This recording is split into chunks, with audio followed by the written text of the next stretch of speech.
weeks, the man who was Pakistan's first foreign minister reads his essay for This I Believe. You're listening to Bob Edwards Weekend. Support for This I Believe on Bob Edwards Weekend comes from Kellogg, who believes a bowl of cornflakes and radio programming like This I Believe have the makings of a wholesome morning. Kellogg's cornflakes, fat-free and cholesterol-free since 1906. I believe in the power of love. I believe that a generation of young people... I believe it deeply and sincerely. I believe in the importance of passing this knowledge I believe that everyone wants to love All of these add up to my belief in the dignity of the individual. I believe in people. This I believe. For many people in the Western world, Islam is a religion that still evokes strong reactions of fear and prejudice. Many countries in Europe are considering banning burqas, and plans to build an Islamic community center near Ground Zero have angered many Americans. It seems that in the years since the September 11th attacks, non-Muslims have only grown more suspicious of Islam and those who follow its teachings. This week in our series, This I Believe, we'll hear from someone who would be very disappointed about that state of affairs. Mohammed Khan was Pakistan's first foreign minister, an active participant in several international organizations, and was a self-appointed spokesman to the Christian world on all things Islam. Producer Dan Getterman says he considers Khan as important to Pakistan's independence as Thomas Jefferson was to the emergence of the United States.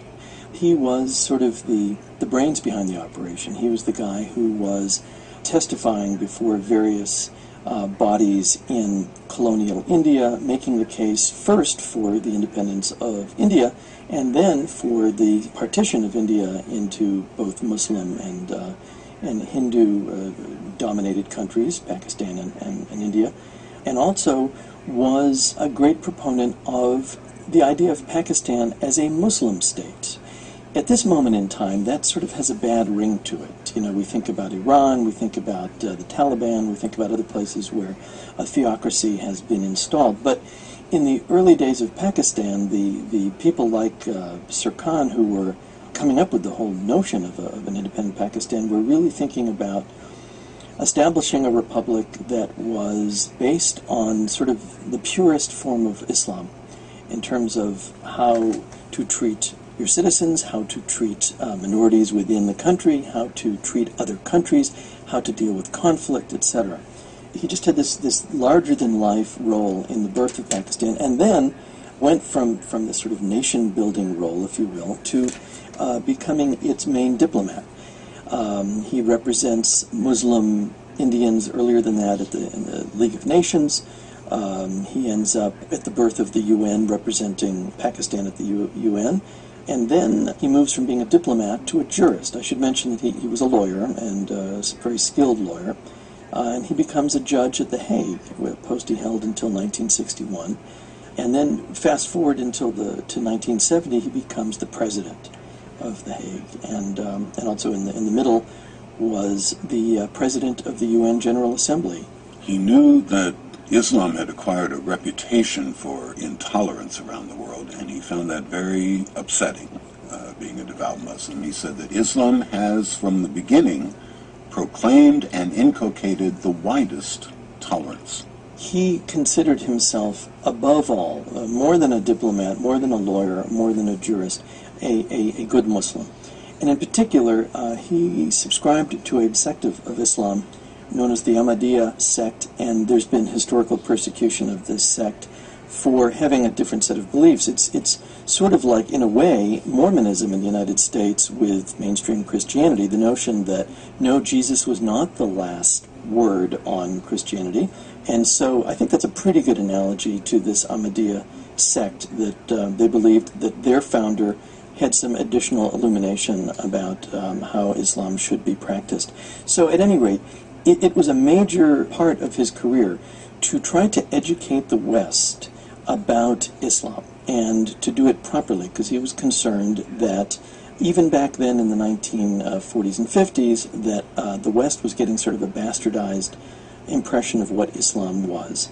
Well, let's hear the essay of Mohammed Khan. Islam means peace through submission to the will of God. I am a Muslim that is, one who believes in Islam and hence submits himself to the will of God. I believe that all things proceed from God and depend upon Him for support and sustenance. I believe He needs no support. He neither begets nor is begotten. He has no partner and no equal. I believe in God's angels as the agency through which He communicates with His creatures. And I believe that from time to time, revelations from God have been delivered for the guidance of mankind. I believe in all of God's prophets, Noah, Abraham, Moses, Jesus, Buddha, Krishna, and that the Holy Prophet Muhammad, on whom be peace, was the last law-bearing prophet. I believe Jesus did not die upon the cross, but was taken down from the cross and revived.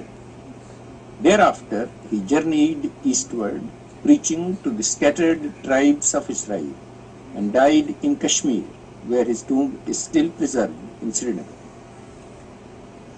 I believe that subordinate prophets will continue to arise in Islam when mankind strays from the path of righteousness and needs divine revelation. It is necessary that, as the pattern of human life develops, mankind should have a living example set before them of a life utterly pure and devoted to the service of God and man. I believe in the resurrection of the soul and the life after death. I believe that the object of man's existence is to seek union with God through the cultivation of divine attributes in himself. I believe that man has been endowed for this purpose with appropriate capacities and faculties. The right and proper use of these capacities and faculties promotes beneficent development and leads to the state known as salvation.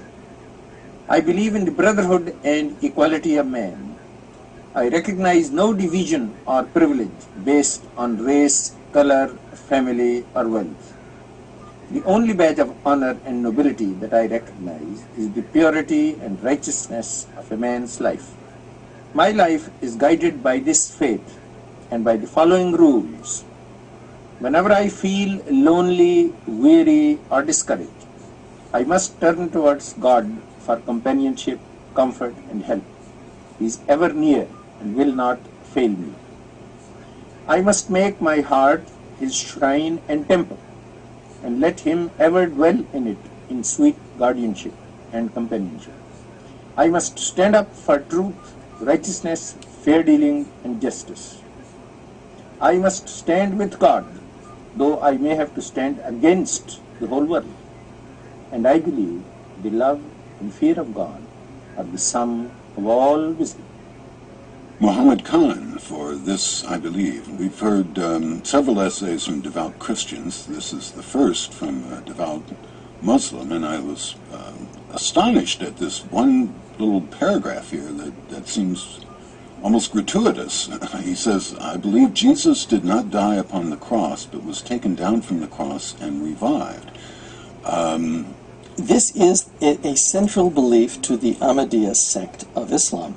There is a tomb in Kashmir of this prophet who they call Yuz Asaf, who his sect believes is Jesus, although mainstream Muslims believe that he is simply a secondary prophet from the 1st century of what we would call the 1st century AD.